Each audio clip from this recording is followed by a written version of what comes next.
Are you lost too, mister? Asked the little girl to the lonely vampire king at the airport. What he did next defied centuries of instinct. The airport trembled with mortal chaos. It was Christmas Eve, and Terminal 7 overflowed with travelers desperate to reach home before the storm consumed the city. Overhead speakers crackled with delays and cancellations, voices swallowed by the roar of humanity, laughter, arguments, tears, all blending into a symphony of life Alaric Nocturne no longer understood. He sat motionless in the forgotten corner near Gate 47, where few ventured. Outside the towering windows, snow fell in violent sheets, burying runways beneath white silence. The departure board blinked red, all flights grounded indefinitely. Alaric didn't react. He never did. His black and gold coat hung like royal armor, embroidered with symbols from empires long dead. A silver-topped cane rested against his knee, not for support, but ceremony. Pale fingers adorned with rings older than nations lay perfectly still, and atop silver hair that gleamed under fluorescent lights sat something impossible to ignore, a crown. Small, dark, intricately wrought in metal that seemed to absorb light rather than reflect it. Most people's eyes would slide past it, convinced it was a trick of shadow or eccentric fashion. But it was real as the emptiness behind his crimson-tinged eyes. Those eyes saw nothing. Not the screens. Not the crowds. Just the procession of centuries, each one more hollow than the last. He had chosen airports for this very reason. No one stayed. No one noticed.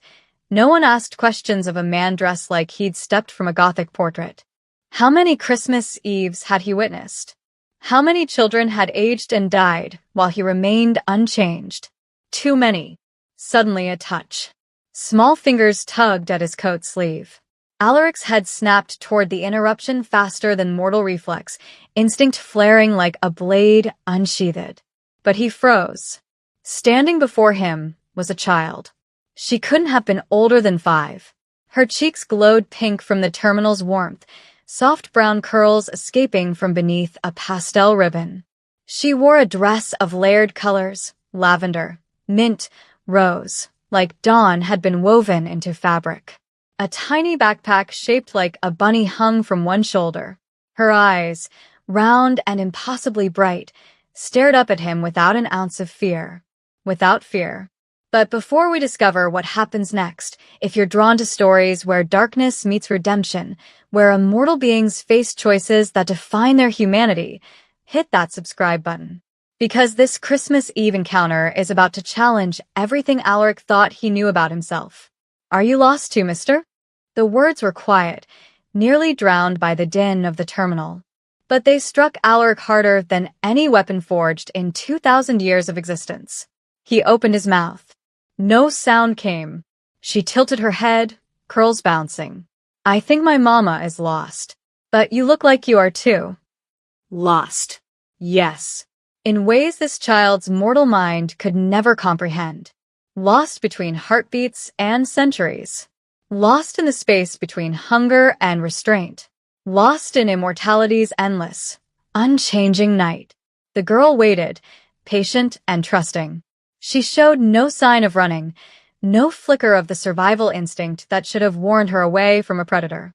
Instead, she simply stood there, small and certain, as if she'd asked the most natural question in the world. And perhaps she had. Alaric thought of commanding her to leave. A whisper of influence, a subtle push. She'd forget him instantly, wander toward security, find help. It would take less effort than breathing. But he didn't. Something in her gaze held him frozen. Something he hadn't encountered in so long he'd forgotten its name. Innocence. For the first time in 200 years, Alaric Nocturne answered a question truthfully. I am, he said, voice barely above a whisper. The girl's face brightened. Then we can find them together. My mama and whoever you're looking for. Alaric almost told her he wasn't looking for anyone. That he'd stopped searching lifetimes ago, that there was nothing left to find. Instead, he heard himself ask, What's your name? Eloan, she said proudly. Eloan Brightfall. What's yours? A name he hadn't spoken aloud to a stranger in decades rose to his lips. Alaric. Eloan tested the syllables, then nodded with satisfaction. Okay, Alaric. Let's go. She extended her small hand toward him, mittened fingers outstretched, waiting. Alaric stared at that hand. Such a simple gesture. Such an impossible offer. He could have walked away. Should have. Every instinct cultivated over centuries of survival told him to retreat into the shadows, to leave this child to her fate, to protect himself from the inevitable pain of connection. But something deeper than instinct stirred. Slowly, carefully, Alaric removed one glove. His pale hand, marked with faint scars that should have faded centuries ago, reached out. Eloan's tiny fingers wrapped around his without hesitation, warm and alive and trusting. Come on, she said, tugging gently. Mama can't be far. Alaric stood. He towered over Eloan, his shadow falling across her like a dark wing. But she didn't notice. She simply started walking, leading the vampire king through the crowded terminal as if she'd known him her entire life. They moved past security checkpoints and coffee kiosks, past families huddled around charging stations and travelers sleeping across rows of chairs. Holiday decorations blinked overhead, silver snowflakes and golden stars, garlands of green and red, all the cheap magic of mortal celebration. A few people glanced their way. An elderly woman smiled. A businessman did a double take at Alaric's appearance, then shook his head and returned to his phone. To the casual observer, they looked like father and daughter, unusual perhaps in their clothing, but unremarkable in their bond. Eloan chatted as they walked, her voice bright against the terminal's industrial hum. Mama's name is Mira. She has yellow hair and always wears a blue scarf. She makes the best cookies, chocolate chip with extra chips. And she sings when she's happy. Do you have someone who sings? Alaric wanted to say no. Wanted to explain that he'd outlived everyone who'd ever sung for him, that music had become just another echo of things he could no longer have. Instead, he found himself listening. Really listening. Not with the distant observation of an immortal watching mayflies live and die, but with the full attention he'd forgotten how to give. She sounds wonderful, he said quietly. She is. Eloan squeezed his hand. Don't worry. We'll find her. And then you won't be lost anymore either. If only it were that simple. But as they walked deeper into the terminal, snow swirling beyond the windows and crowds pressing close, Alaric felt something shift. The numbness that had protected him for so long cracked, just slightly. And through that crack seeped something warm and sharp and terrifying. Hope. Alaric had not always been alone. Once, centuries ago, he had been something else entirely, something almost human. Eloan led Alaric past a gift shop overflowing with snow globes and stuffed reindeer, her small hand still wrapped around his fingers. She talked in the scattered way children do, thoughts tumbling out without order or filter. We were going to see Grandma, she explained, swinging their joined hands. Mama said we had to hurry, because of the snow. But then I saw the window, the one with all the planes. And there were lights, like stars, and I wanted to count them.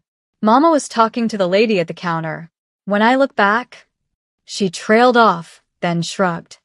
She wasn't there anymore. Alaric's jaw tightened. A child, lost in an airport on Christmas Eve. The scenario was common enough, happened dozens of times a year in terminals across the world. Security would find the mother. Reunions were swift, tearful, routine. He should alert someone. Now. His eyes found a security station 50 yards ahead, an officer visible through the glass. 2 steps. That's all it would take. Hand Eloan over, explain the situation, disappear back into the shadows where he belonged. His fingers twitched. Or, another option, darker and easier. He could whisper influence into Eloan's mind, plant a suggestion to seek help on her own. She'd forget him entirely. No connection, no complication, no risk of someone looking too closely at the pale man with the ancient eyes. It would be merciful, really. Safer for them both. Alaric's hand began to slip from Eloan's grasp. Do you think she's scared? Eloan asked suddenly, looking up at him. Mama gets scared sometimes when things change too fast. She doesn't like being alone. The words stopped him cold. She doesn't like being alone. Alaric knew that feeling, knew it in the marrow of his immortal bones, in a centuries-deep silence that had become his only companion. He knew what it meant to stand in crowds and feel utterly isolated, to exist but not belong. Eloan watched him, waiting for an answer, not with suspicion or fear, but with the kind of trust that assumed goodness. The kind of trust that believed he would help simply because she'd asked. When was the last time anyone had trusted him? Alaric exhaled slowly, a habit from human days that served no biological purpose anymore. Then, with movements careful and deliberate, he lowered himself, not just bending slightly, but kneeling fully on the cold terminal floor until his eyes were level with Eloan's. His coat pooled around him. His crown caught the overhead lights, casting fractured shadows across his face. Anyone watching would see a strange tableau, this regal figure bowing before a child in a pastel dress. "We'll find her," Alaric said quietly. "Your mother. We'll find her together." Eloan's face lit up. "Promise." Alaric hesitated. He'd learned not to make promises. Promises required believing in outcomes, in futures, in things beyond the next hollow moment. But looking at Eloan's hopeful expression, he found himself nodding. "I promise." She threw her arms around his neck in an impulsive hug. Alaric froze, unprepared for the sudden warmth, the absolute fearlessness of the gesture. When had anyone last embraced him, touched him without flinching? When Eloan pulled back, she was grinning. "You're nice, even if you look a little scary." "I am a little scared," Alaric admitted. "That's okay." She took his hand again as he rose to his full height. "Mama says scary things can still be good." Their journey through Terminal 7 is just beginning, and the true test of Alaric's control is still ahead. If you're hooked on this story, make sure you're subscribed, because the moment that will define this vampire king's entire existence is coming, and you won't want to miss how he faces his darkest temptation. They walked deeper into the terminal. Alaric noticed the reactions now. Travelers' eyes catching on him, holding a moment too long before looking away. Whispers followed in their wake, not quite audible but unmistakably present. A teenager nudged her friend, pointing. A businessman frowned, confusion crossing his features. An older woman clutched her purse tighter as they passed. Alaric was used to unease. He carried it like cologne, subtle but pervasive. Humans sensed predators on an instinctive level, even when they couldn't articulate why. Their hindbrain screamed warnings their conscious mind dismissed as paranoia. But with Eloan beside him, chattering about Christmas traditions and cookie recipes, he felt exposed in a different way. Vulnerable, as if her innocence threw his otherness into sharper relief. "Why do you have a crown?" Eloan asked, tilting her head to look up at him. "Are you a prince?" "Something like that." "A king." Alaric's lips twitched. "Once." "Of where?" "A place that doesn't exist anymore." Eloan processed this with the seriousness children reserve for important matters. "That's sad. Do you miss it?" No one had ever asked him that. Not in centuries. They'd asked about power, about wealth, about immortality's secrets. Never about loss. "Yes," Alaric said. "Every day. Maybe you can visit in your dreams. That's what Mama says about Grandpa. He's gone, but she visits him in dreams." Before Alaric could respond, he felt it. The weight of focused attention, different from the scattered glances of nervous travelers. Someone was watching him with purpose. His eyes swept the terminal and found the source. A security officer stood near a support pillar 30 feet away, radio clipped to his belt, posture alert. He was perhaps 40, with dark skin and sharp, intelligent eyes that tracked Alaric's every movement. His hand rested near his radio, not threatening, but ready. The officer's gaze moved from Alaric to Eloan, then back. His expression revealed nothing, but Alaric could read the assessment happening behind those eyes. professional instinct at work. A child. An unusual adult. No obvious parent. Something's not right. Alaric didn't look away. Predators who broke eye contact signaled guilt. Instead, he met the officer's stare evenly, keeping his expression neutral. The officer's jaw tightened. He took a step forward. "What does your mama smell like?" Aloan asked, oblivious to the scrutiny. "Mine smells like vanilla and old books."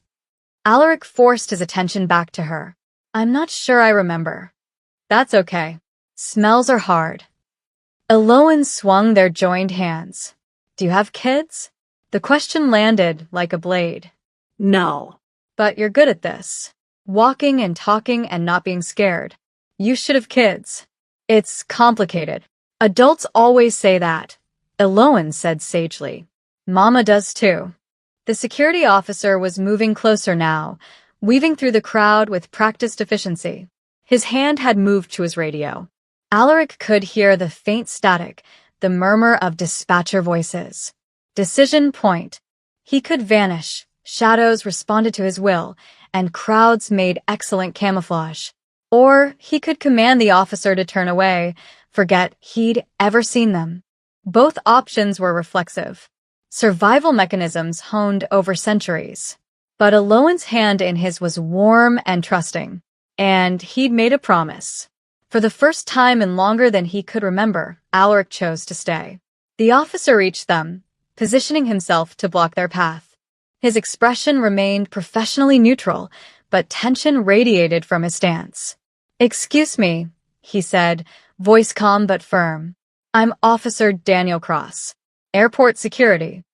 His eyes never left Alaric's face. "Mind if I ask you a few questions?" Daniel Cross had been working in airport security for 12 years. Long enough to develop instincts that rarely failed him. Long enough to recognize when something didn't fit. And this man, pale, crowned, dressed like he'd stepped from a costume drama, didn't fit. Daniel had noticed him 20 minutes ago, sitting alone in the forgotten corner of Gate 47. You learn to spot the outliers in crowds. The too nervous, the too calm, the ones who watched instead of moving. This man had been utterly still, a statue amid chaos, until the little girl approached. Now they were walking hand in hand through the terminal, and every alarm in Daniel's professional mind was screaming. He was exhausted. Christmas Eve duty was always brutal. Understaffed, overstressed, flooded with delayed passengers whose holiday cheer had curdled into rage. He'd already dealt with 2 fights, a medical emergency and a man who'd tried to sneak his emotional support peacock through security. His shift should have ended an hour ago. But this he couldn't ignore. "Excuse me," Daniel said, positioning himself to block their path. "I'm Officer Daniel Cross, Airport Security." He kept his voice level, professional, non-threatening but firm. "Mind if I ask you a few questions?" The man, the stranger with the impossible crown and crimson-tinged eyes, regarded him with a stillness that made Daniel's skin prickle. Not aggressive, but not entirely human either, like a predator deciding whether something was prey or threat. "Of course, officer," the man said. His voice was cultured, accent unplaceable, tone mild. Too mild. "How can I help you?" "I couldn't help but notice you with this young lady." Daniel's eyes flicked to the child, who looked up at him with curious, but unafraid eyes. "Are you her guardian?" A pause. Fractional, but there. "No," the man admitted. "She approached me. She's separated from her mother." Daniel's hand moved closer to his radio. "I see. And you are?" "Alaric." No last name offered. Just the single word, delivered with quiet authority. "Alaric." Daniel repeated, studying him. The expensive coat. The antique jewelry. The crown that should be absurd but somehow wasn't. "That's an unusual name." "It's an old one." The air between them crackled with unspoken tension. Daniel had interviewed thousands of people, liars, drunks, criminals, innocents, and he'd learned to read microexpressions, body language, the tiny tells that revealed the truth. But this man gave nothing away. His posture was relaxed yet controlled. His face showed mild courtesy tinged with something Daniel couldn't quite identify. Sorrow, maybe. Or exhaustion that went deeper than physical tiredness. The child's name? Daniel asked. Before Alaric could answer, the little girl spoke up. I'm Aloan Brightfall, she announced proudly. My mama's name is Mira. She has blonde hair and a blue scarf. We got separated by the windows, but Alaric is helping me find her. She squeezed Alaric's hand. He's not scary. He's nice. Daniel's expression softened slightly. The girl seemed comfortable, unafraid. No signs of distress. But that didn't necessarily mean anything. Children could be deceived, especially by someone who appeared gentle. That's very kind of him, Daniel said carefully. Aloan, has this man asked you to go anywhere private? Or told you not to talk to security? Aloan shook her head vigorously. No. We're looking for Mama together. He promised to help. Daniel's eyes returned to Alaric. Did you consider alerting security when you found her? I did, Alaric said quietly. I'm considering it now. But Aloan seemed frightened by the crowds. I thought staying with her until we found her mother, or security, might be less traumatic. It was a reasonable answer. Logical. The kind of thing a concerned citizen might say. But something in those red-tinged eyes made Daniel hesitate. They were old, those eyes. Too old for the face that held them. Daniel could feel it now, the subtle wrongness radiating from this man. Not a threat, exactly. Not dangerous. Just otherness. Like standing near a deep well and feeling the cold draft from below. For a moment, Daniel considered calling it in. Separating them. Taking Aloan to the security office while backup detained Alaric for questioning. Standard protocol. Safe protocol. But then Aloan tugged on Alaric's hand and said, tell him about the dreams. About visiting places that aren't there anymore. Alaric's jaw tightened. Something flickered across his face. Vulnerability. Quickly suppressed. It's nothing, he murmured to Aloan. Then, to Daniel. We were simply talking. Passing the time. Aha. Daniel studied them both. The girl was clearly attached already, looking up at Alaric with complete trust. Separating them now might cause more distress than allowing them to continue. And despite every instinct telling him this man was strange, dangerous even, Daniel couldn't detect actual malice. Whatever Alaric was, and Daniel's gut said he was something, he didn't seem intent on harming the child. All right, Daniel said slowly. Here's what's going to happen. I'm going to radio dispatch, see if anyone's reported a missing child matching Aloan's description. You two stay right here. Alaric inclined his head slightly. Of course. Daniel stepped back a few paces, keeping them in sight as he keyed his radio.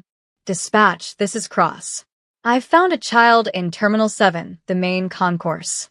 Female, approximately 5 years old, brown curls, pastel dress. My name is Aloan Brightfall. My mother's name is Mira Brightfall. Can you check for reports? Static crackled. Copy that, Cross. Stand by. While he waited, Daniel watched them. Alaric remained perfectly still, not fidgeting or showing signs of nervousness. But he also didn't try to leave or deflect. He simply stood there, the girl's hand in his, like a strange guardian from another century. Aloan, meanwhile, chatted quietly to Alaric about the snow outside, pointing at the windows where the storm had intensified. Visibility was nearly zero now, the world beyond the glass erased by white. Cross. The radio crackled to life. We've got it. Mira Brightfall reported her daughter missing approximately 15 minutes ago. She's at the main security station now. Want us to have her come to you? Or should you bring the child in? Daniel keyed the mic. I'll bring her in. Tell the mother we've found her daughter safe. Copy. She'll be relieved. Daniel clipped the radio back to his belt. All right. Good news. Your mother's been looking for you, Aloan. She's at the security office. I'm going to take you there. Can Alaric come? Aloan asked immediately. Daniel hesitated. The protocol said no.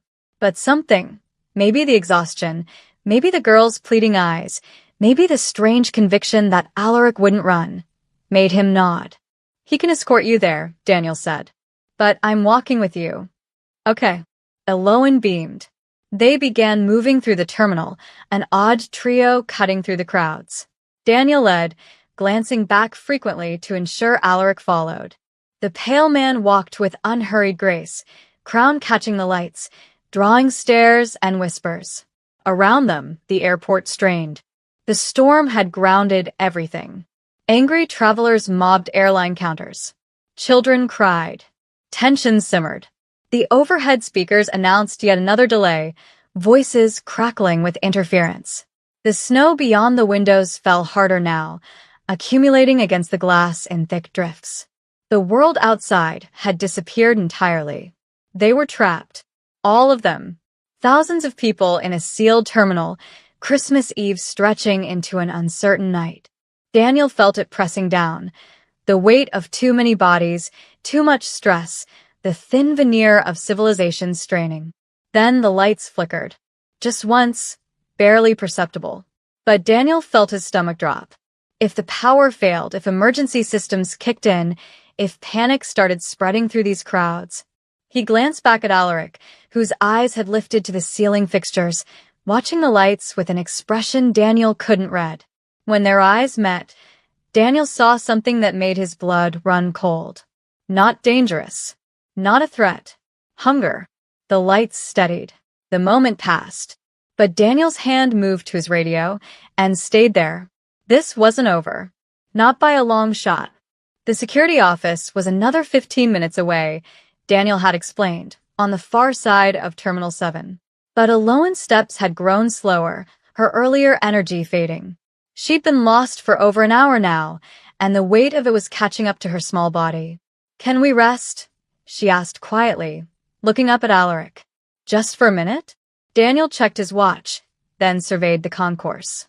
His eyes landed on a small cafe tucked between a bookstore and a currency exchange, Frost's Coffee and Treats, its sign glowing warm against the cold fluorescence of the terminal. "5 minutes," he said. "Then we keep moving." The cafe was a pocket of refuge in the chaos. String lights draped across the ceiling, casting soft amber light over mismatched tables and chairs. The air smelled of cinnamon and roasted coffee, a sharp contrast to the terminal's recycled sterility. Only a handful of customers occupied the space, weary travelers nursing drinks, grateful for the temporary shelter. Behind the counter stood a woman in her late 30s, wiping down the espresso machine with methodical care. Her auburn hair was pulled back in a practical bun, and she wore a simple apron over a burgundy sweater. When she looked up and saw them enter, the exhausted officer, the unusual pale man, the small child, her expression shifted from professional courtesy to something gentler.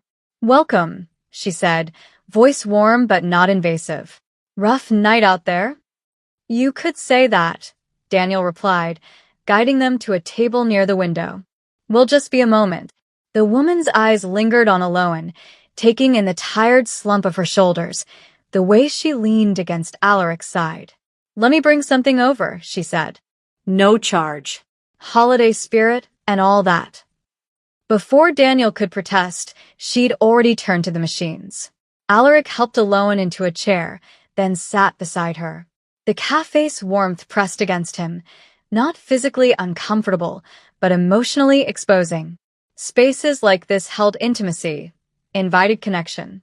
They were dangerous for someone who'd spent centuries perfecting distance. Daniel remained standing, positioning himself where he could watch both the cafe entrance and Alaric. His hand never strayed far from his radio. The woman returned carrying a tray. She set a steaming mug of hot cocoa before Eloan, topped with whipped cream and a dusting of cinnamon. For Alaric, black coffee in a simple ceramic cup.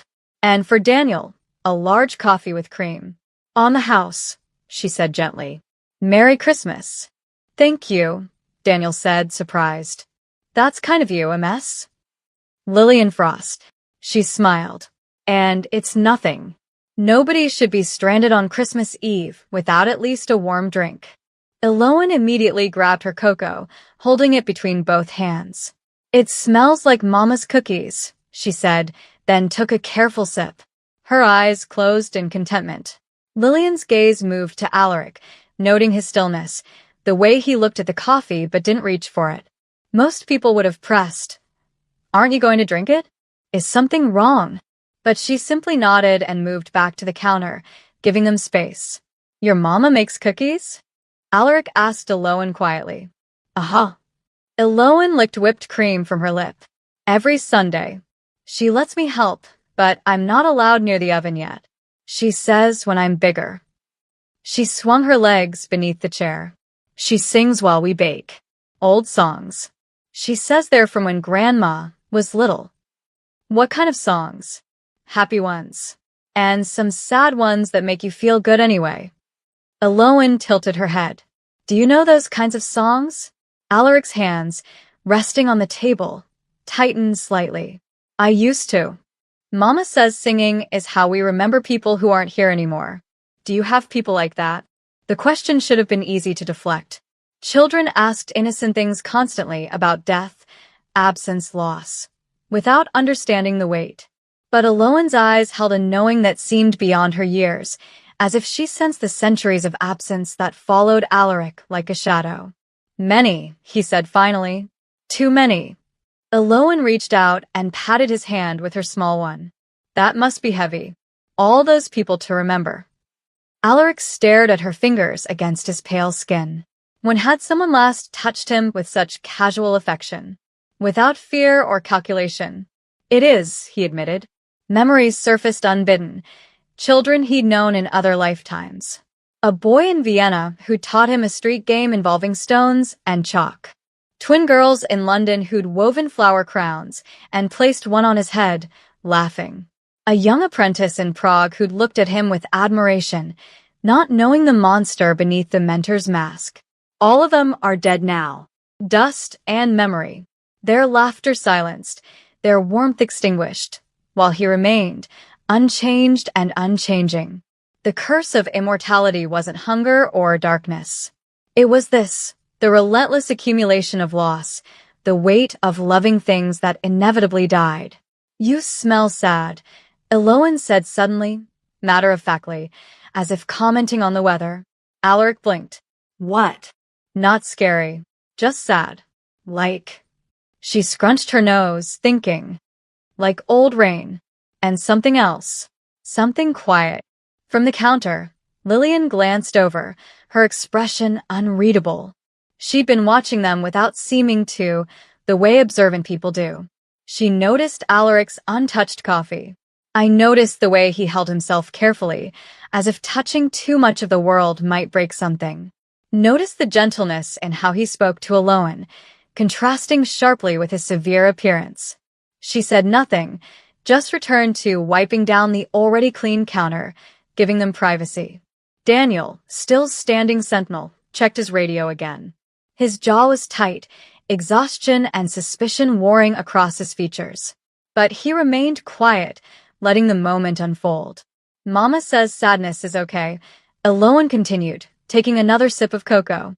She says sometimes people carry sadness because they've loved a lot. Is that you? Alaric felt something crack inside his chest. How did this child see him so clearly? How did she cut through centuries of careful construction with simple questions and kinder assumptions? Perhaps, he said softly. Then you're brave, Eloan declared. Mama says loving when you've been sad is the bravest thing. The cafe suddenly felt too warm, too bright, too full of humanity he didn't deserve to witness. Alaric wanted to leave, to return to the cold shadows where he belonged. But Eloan's hand still rested on his, trusting and certain. You should drink your cocoa, he said, deflecting. Before it gets cold. Okay. But you should drink your coffee. Lillian made it for you. I'm not thirsty. You haven't been thirsty this whole time, Eloan observed. Don't you get thirsty? Mama says everyone gets thirsty. From the counter, Lillian's eyes flicked toward them again. Just briefly. Just long enough to register the strangeness. A man who didn't drink, didn't eat, didn't seem to need the basic comforts of human existence. But she didn't approach. Didn't question. Just returned to her quiet work, as if giving them permission to be strange, without judgment. The cafe's warmth pressed closer. Outside, the snow had become a wall of white, visibility reduced to nothing. The terminal's sounds, announcements, footsteps, raised voices, felt distant here, muffled by the space's intimate atmosphere. Then, in the distance, a sound. Thunder. Impossible. Thunder during a snowstorm, but unmistakable. A low, rolling boom that seemed to come from everywhere and nowhere. The lights flickered again. Longer this time. Aloan looked up, startled. What was that? Daniel's hand went to his radio. His posture shifted, tension flooding back. Alaric felt it too, something changing in the air. A pressure building. The storm outside intensifies beyond natural limits. Or perhaps something inside him, responding to the chaos. The ancient hunger stirring, sensing fear and blood in the terminal's confined space. His control wavered. The lights steadied, but barely. And in that moment, Alaric knew the true test was coming. The thunder rolled again, closer now, and the terminal seemed to pulse with collective unease. Through the cafe's windows, Alaric watched the crowds thicken as more passengers converged on the concourse, driven from their gates by confusion and fear. Daniel's radio crackled. All units, be advised. We're experiencing power fluctuations. Backup generators on standby. Expect increased passenger anxiety. Copy, Daniel replied, his eyes never leaving Alaric. The announcement came moments later, echoing through every speaker in Terminal 7. Ladies and gentlemen, due to severe weather conditions, all flights are now canceled until further notice. Please proceed to ticketing for rebooking information. We apologize for the inconvenience. The terminal erupted. Shouts of anger and disbelief. The crash of luggage thrown in frustration. A child's wail cutting above the chaos. Hundreds of people, trapped and helpless, their carefully planned holidays dissolving into uncertainty. We need to move, Daniel said, standing. Now. Before this gets worse. But before they could leave, a commotion erupted just outside the cafe. Two men, businessmen by their appearance, had collided near the entrance. One stumbled backward into a metal trash receptacle, the sharp edge catching his palm. He jerked his hand back with a curse. Blood welled from the cut, bright and red against his pale skin. It hit the floor in thick drops. The world stopped. Alaric's head snapped toward the sound. No, not the sound, the scent. Copper and salt and life, rich and immediate, flooding his senses with overwhelming intensity.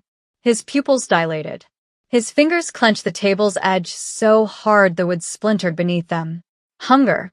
It rose from some ancient, primal place inside him, clawing up through centuries of control like a beast chained too long. The careful walls he'd constructed, discipline, will, the weight of endless years, crumbled in an instant. His vision sharpened, narrowing to that single point, the blood on the tile, still warm, still fresh, calling to the predator he'd tried so desperately to bury. Feed. The voice wasn't his own. It was older, darker, the accumulated instinct of 2,000 years of immortal existence. It didn't argue or persuade. It commanded.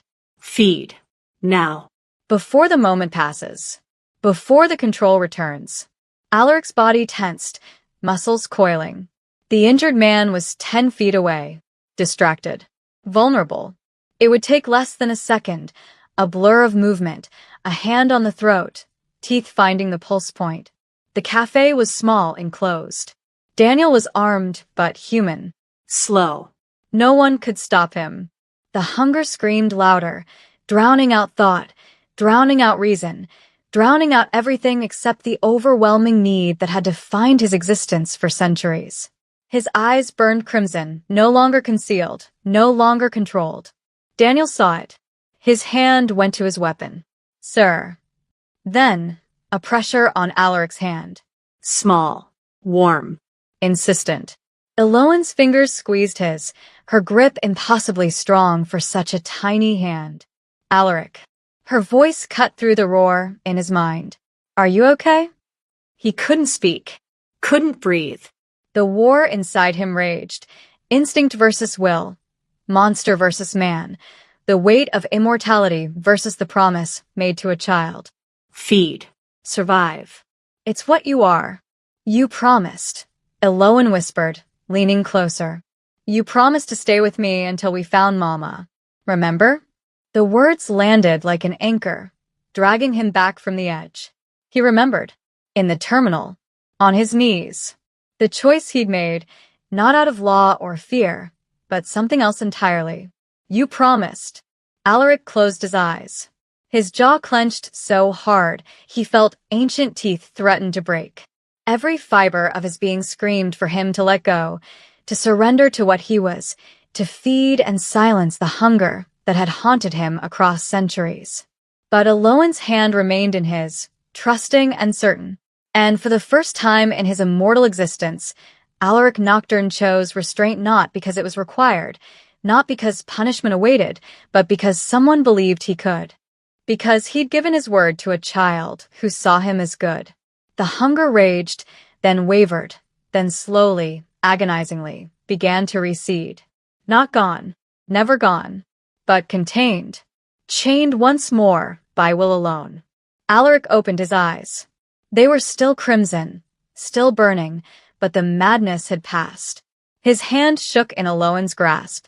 It's okay, she said softly. Everybody gets scared sometimes. Outside the cafe, someone had helped the injured man, wrapping his hand in napkins. The blood was hidden now, the scent fading. The moment had passed. Daniel stood frozen, weapon half drawn, staring at Alaric with an expression caught between fear and awe. He'd seen something, not everything, perhaps, but enough. Enough to know that whatever Alaric was, he'd just fought a battle no one else could witness. And won. We should go, Alaric managed, his voice hoarse. Before. The lights flickered again, longer this time, plunging the cafe into near darkness for 3 full seconds before struggling back to life. When they returned, they were dimmer. Emergency lighting flickered on throughout the terminal, casting everything in stark, cold relief. The storm howled against the windows, louder now, as if sensing the chaos within. Alaric stood carefully, Eloan's hand still in his. His control held, but barely. The hunger prowled beneath his skin, waiting, patient. Daniel holstered his weapon, but kept his hand near it.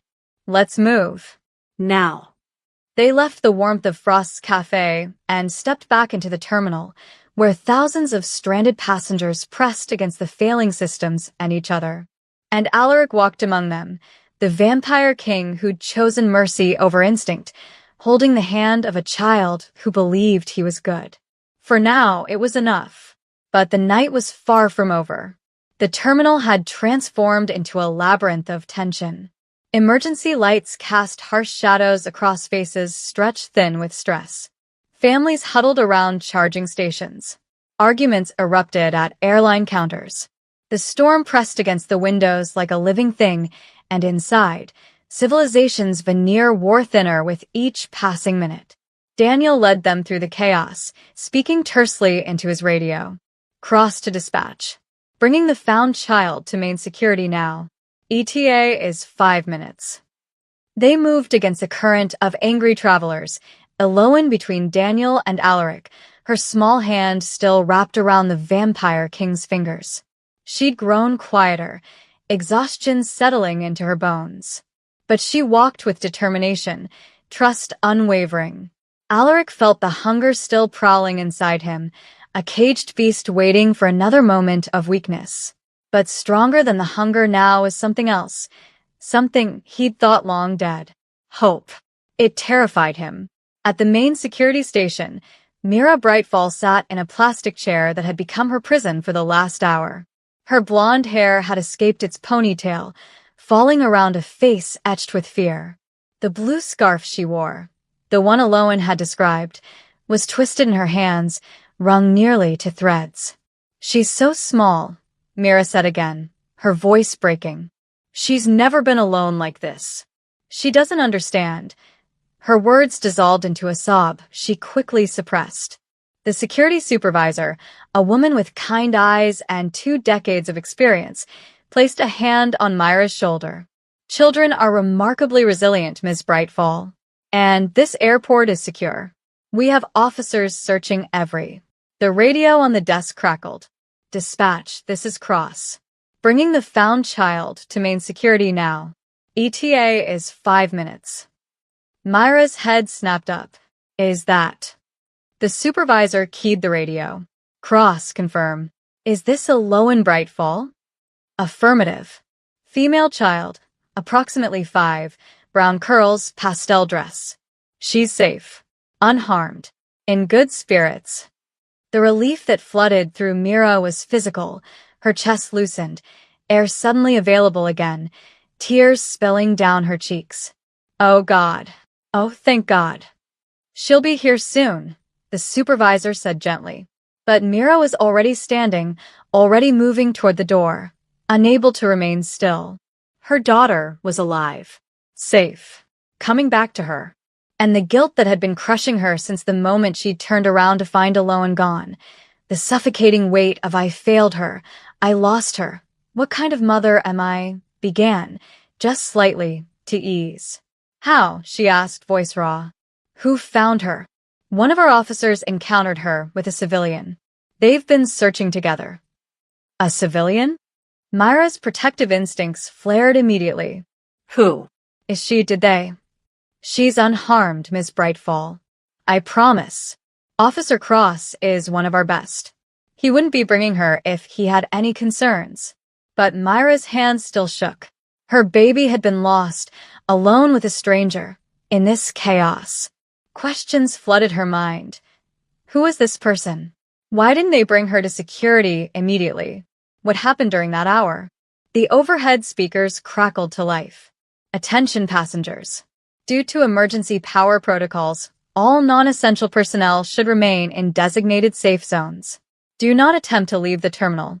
Repeat, remain in designated safe zones. The words sent fresh ripples of panic through the crowds visible beyond the security office windows. Mira pressed closer to the glass, searching for any sign of Aloan in the sea of faces. Please, she whispered to no one. Please let her be okay. In the terminal, Aloan's steps had slowed.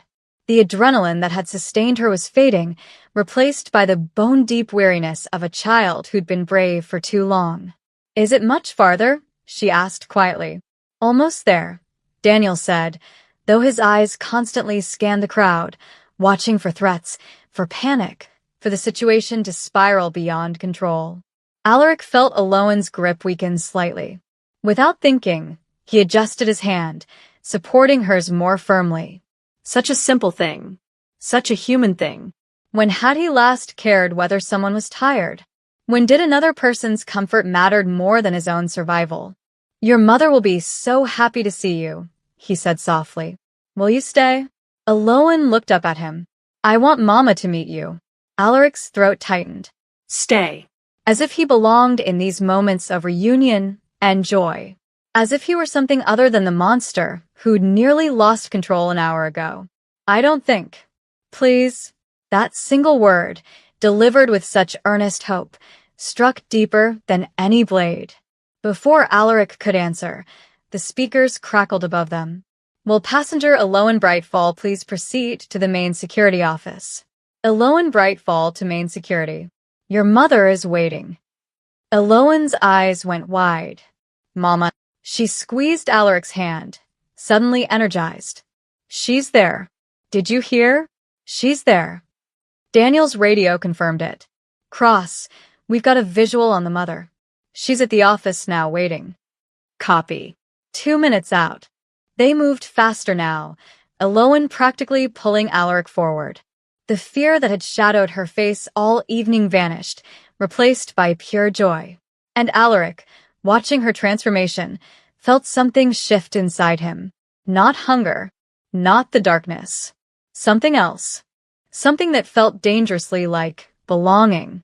The security office came into view ahead, its lights bright against the emergency dimness. Through the windows, Alaric could see a blonde woman standing at the door, her face a portrait of desperate hope. Eloan saw her too. Mama! The cry echoed through the terminal, cutting through chaos and noise. And for one suspended moment, everything else fell away. Eloan broke free from Alaric's grasp and ran. Her small legs carried her across the remaining distance in a blur of pastel fabric and flying curls. Mira dropped to her knees, arms outstretched, and caught her daughter in an embrace that seemed to collapse time itself. "Baby," Mira sobbed, crushing Eloan against her chest. "Oh God, baby, I'm so sorry. I'm so sorry. It's okay, Mama. I'm okay." Eloan's voice was muffled against her mother's shoulder. "I found help. I wasn't alone." Mira pulled back just enough to inspect her daughter, searching for injury, for trauma, for any sign that this nightmare had left permanent marks. But Eloan's eyes were clear, her smile genuine. "Tired, yes, but unharmed." "I was so scared," Mira whispered, smoothing Eloan's curls with shaking hands. "I turned around and you were just gone. I thought," her voice broke, "I thought I'd lost you forever." "I told you I'd find you," Eloan said matter-of-factly. "And Alaric helped." Only then did Mira look up. Alaric stood at the edge of the scene, Daniel beside him. In the security office's bright lights, there was no hiding what he was. The crown caught every photon, throwing fractured shadows. His pale skin seemed to reject warmth, and his eyes, those ancient, crimson-tinged eyes, held depths that no human gaze should possess. Myra's relief curdled instantly into primal fear. She pulled Eloan behind her, instinct overriding reason. What are you?" The question hung in the air, sharp and accusing. Daniel's hand moved to his weapon again. Other security officers, drawn by the commotion, emerged from the office. 4 of them now, all watching Alaric with varying degrees of suspicion and unease. "Ma'am," Daniel said carefully, "this is the civilian who was with your daughter. He claims his name is Alaric." "Claims?" Myra's voice rose. "You don't know who he is? You let my daughter." She looked at Eloan, then back at Alaric, trying to reconcile the monster her instincts screamed about with the fact that her daughter stood unharmed. Eloan stepped out from behind her mother. "Mama, he's nice. He kept me safe. He promised he would, and he did." "Eloan, get back." "Sir." Daniel's voice cut through, professional and commanding.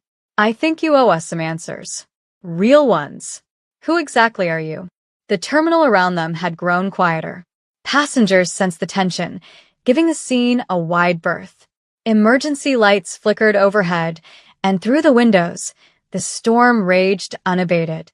Alaric stood motionless, aware that this moment had been inevitable from the instant Eloan first touched his sleeve. You couldn't walk through the mortal world wearing a crown without eventually being asked to justify it. He could leave. Even now, shadows responded to his will. He could vanish into the chaos, let them wonder, let them doubt their own eyes. But Eloan watched him with complete trust, believing he was good. And perhaps, for one night, he had been. Alaric straightened, his posture shifting subtly. Not aggressive, but regal. The crown atop his head no longer seemed like an affectation, but an undeniable truth. "My name," he said quietly, "is Alaric Nocturne." The air itself seemed to thicken. "And I am not human." Daniel's weapon cleared its holster. The other officers tensed.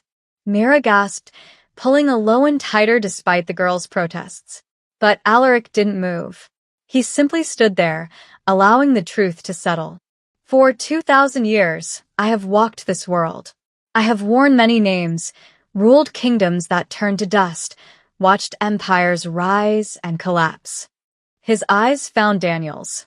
"I am what your stories call a vampire, what your legends name monster." The shadows in the security office deepened, responding to his words. They didn't attack or threaten, they simply existed, a confirmation of power that needed no demonstration. Alaric's eyes burned fully crimson now, no longer concealed. "I have been hungry and in darkness. I have been the thing humans fear when the sun sets.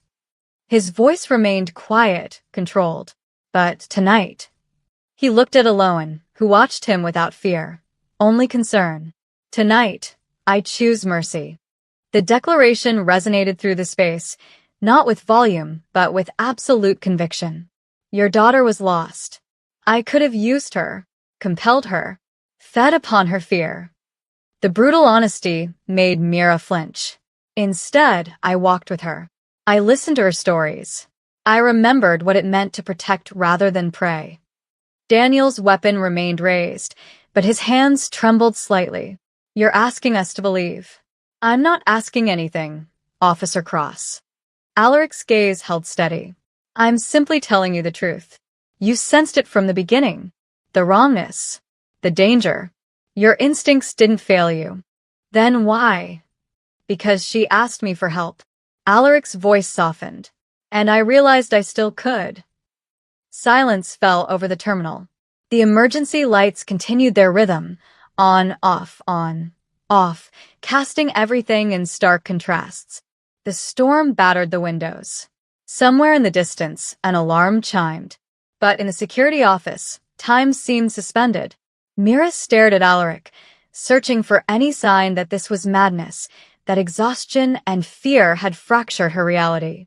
But the evidence stood before her. The impossible crown, the inhuman eyes, the shadows that moved wrong. And Aloan, alive and safe, insisting he was good.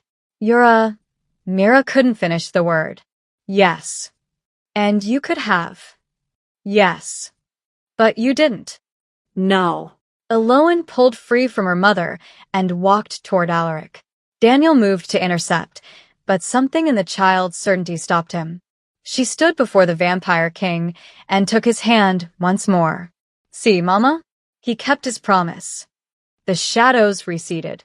The crimson in Alaric's eyes dimmed slightly, though didn't disappear entirely. And slowly, impossibly, Daniel lowered his weapon. Not because the threat had vanished, but because something more powerful than fear had entered the equation. Choice. What happens now? Mira asked, voice barely above a whisper. Alaric looked at the assembled officers, at the mother holding her breath, at the child who believed monsters could choose redemption. Now, he said quietly, I leave. Before my control wavers again. Before the hunger returns. Will we see you again? Aloan asked. Alaric knelt, bringing himself to her eye level one final time. I don't know, little one, but I will never forget this night. Or you. He stood and turned toward the terminal's exit. No one moved to stop him. And as he walked away, the vampire king carried something he hadn't possessed in centuries. The weight of hope. Wait. Myra's voice stopped him before he reached the terminal corridor. Alaric turned slowly, expecting fear, expecting rejection. Instead, he found Mira standing with Aloan's hand in hers, tears streaming down her face. She struggled for words. I don't understand what you are, or why you helped her, but you brought my daughter back to me. Her voice cracked. Thank you. However inadequate that sounds, thank you. Alaric inclined his head, unable to speak past the tightness in his throat. Gratitude. When had he last received gratitude that wasn't motivated by fear or obligation? He's good, Mama, Aloan insisted. I told you. He's just sad and lonely. But he's good. I'm not. Alaric began, then stopped. How could he explain what he was? The centuries of death, the rivers of blood, the countless lives extinguished by his hunger? Good was a word for humans, for beings who possessed souls uncorrupted by immortality's curse. But Aloan looked at him with such certainty, such unshakable belief, that denying it felt like destroying something precious. I'm trying to be, he said finally. The security office had cleared somewhat. The other officers had retreated to give them space, though Daniel remained, weapon holstered but watchful. The storm outside had begun to quiet, the wind's howl diminishing to a whisper. Alaric reached up slowly, his pale fingers touching the crown that had rested on his head for centuries. The metal was warm beneath his touch, not from body heat, but from the power it channeled, the authority it represented. This, he said quietly, lifting it free, has been my burden and my prison. The crown caught the emergency lights, its dark metal seeming to absorb more illumination than it reflected. In his hands, it looked smaller, almost fragile. I was crowned in darkness, Alaric continued, his voice distant, remembering. 2,000 years ago, when the old world died and the new one had not yet been born, I was given dominion over the night, over those who hunt in shadows. I was made king of monsters. Aloan stepped closer, drawn by the story. Even Daniel leaned in slightly, captivated despite himself. But a kingdom of the dead is no kingdom at all. It is simply loneliness. Century after century, watching the world change while you remain fixed. Loving things that die. Remembering names no one else speaks. His hands tightened on the crown. Immortality is not a gift. It is the slow erasure of everything that makes existence meaningful. Mira wiped her eyes. Then why? Why continue? Alaric smiled, bitter and sad. Because the alternative is oblivion, and I am too much of a coward to choose that. So I wander. I exist. I'll endure. He looked at Aloan. Until tonight, I believed that was all I could do. Endure. But you didn't just endure, Aloan said. You helped me. You reminded me, Alaric corrected gently, that choice still matters. That even monsters can decide who they will be, moment by moment. He turned toward the terminal windows, where dawn was beginning to stain the horizon. The storm had broken. Between clouds, the first pale light of Christmas morning filtered through. Alaric held the crown out toward the glass, toward the dying night beyond. I offer this, he said, voice carrying a weight of ritual, to the darkness that made me. I acknowledge what I am, but I choose here and now to be more than hungry, more than an endless night. The shadows in the terminal stirred one final time, then settled. The crown in his hands seemed to grow heavier, then lighter, as if something fundamental about it had changed. The hunger that had prowled inside him since the blood was spilled, the ancient, relentless need, didn't disappear. But it shifted, received. Not gone, never gone, but quieter. As if the choice itself had transformed its nature. Alaric lowered the crown, but didn't return it to his head. Instead, he held it loosely at his side, a symbol acknowledged but no longer worn. What will you do now? Daniel asked, breaking the silence. His hand no longer hovered near his weapon. Walk away, Alaric said. While I still can. While the choice is still mine. I could stop you. Daniel's voice held no threat, only curiosity. Call it in. Make this official. You could try. They regarded each other. The security officer who'd served humanity faithfully for 12 years, and the vampire who'd served nothing but survival for 2 millennia. But you won't, Alaric added quietly. Daniel was silent for a long moment. Then no, I won't. He looked at Aloan, safe in her mother's arms. You made a choice tonight. A good one. Who am I to punish that? Thank you, Officer Cross. Daniel. He extended his hand. Just Daniel. Alaric stared at the offered hand, another gesture of trust, of acceptance, then grasped it firmly. The handshake was brief, but genuine. Aloan ran forward and hugged Alaric's legs. You can visit us, she said, voice muffled against his coat. People who aren't lost anymore do that. Alaric knelt and carefully returned the embrace. Perhaps I will. Promise. He shouldn't. Promises were dangerous for immortals. But looking into her bright eyes, feeling the warmth of human connection he denied himself for so long, he found himself nodding. I promise to try. It was the most honest answer he could give. When he stood and turned toward the exit, Mira called out once more. Alaric. He looked back. Merry Christmas. The word struck him like a benediction. How long since anyone had wished him joy? Had included him in celebration? Had seen him as something other than threat or shadow? "Merry Christmas," he replied, voice rough with emotion he'd thought long dead. And then he walked out of the security office, through the terminal where dawn light was spreading across tired faces and grateful reunions, toward the exit where the storm had finally broken and the world waited, changed and unchanged. Behind him, the crown hung loosely in his hand. Ahead of him, the first day of a different existence. Christmas morning broke over Terminal 7 with the tentative light of redemption. The storm had passed during the night, leaving the world beyond the windows transformed, runways buried under fresh snow, the tarmac a pristine canvas reflecting the pale gold of sunrise. Slowly, methodically, plows began their work.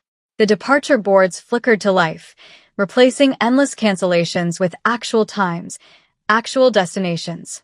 Hope, cautious but real, rippled through the terminal. Alaric stood near the same window where this strange night had begun, watching the sun climb higher. It didn't burn him. That was myth, one of many misconceptions about his kind. But daylight had always felt foreign, a realm that belonged to the living while he merely occupied its margins. Today, though, it felt different. Warmer, perhaps. Or perhaps he was simply different. The crown rested in his coat pocket now, hidden but present. He'd considered discarding it entirely, but that felt like denial. Better to carry it, acknowledge its weight, and choose moment by moment not to let it define him. Behind him, the terminal hummed with renewed purpose. Families reunited. Travelers rebooked. Life reasserted itself after the night's chaos. And near Gate 47, the gate where everything had changed, Mira and Aloan prepared to board their flight. Alaric had remained at a distance, watching from the shadows. Not stalking. Not lingering from hunger. Simply present. Bearing witness to the conclusion of the story he'd unexpectedly become part of. Aloan spotted him first. Her face lit up despite her obvious exhaustion. She tugged her mother's hand, pointing. Mira followed her daughter's gaze, stiffened momentarily, then nodded, a gesture of permission. Aloan ran to him, her small feet navigating the terminal with the confidence of a child who'd survived being lost and found the world less frightening for it. "You're still here," she said, breathless and delighted. "I wanted to see you off," Alaric replied, kneeling to her level. "Make sure you reached your grandmother safely. We're going now. The plane is ready." She clutched her bunny backpack. "Will you really visit? You promised to try." Alaric considered lying, offering the easy comfort that would let her leave without disappointment. But Aloan deserved honesty. "I don't know if I can," he said carefully. "My life is complicated and dangerous. Being near me might not be safe. But you kept me safe last night. Last night was different. Last night, I was trying very hard to be good." "And you were," Aloan insisted.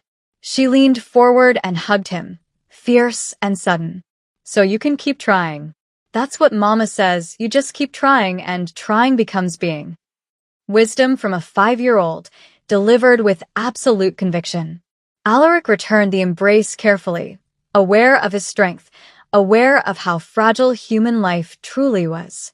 "Then I will keep trying," he promised. "Good." Aloan pulled back and reached into her backpack, producing a drawing, hastily done on a napkin from the cafe, depicting 2 stick figures holding hands. One wore a crown, the other a dress of rainbow colors. Above them, she'd written in careful letters, "Friends." "So you remember," she said, pressing it into his hands. Alaric stared at the simple drawing, something in his chest cracking open. "I will treasure this." Mira approached then, cautious but not hostile. "The flight's boarding." "Of course." Alaric stood.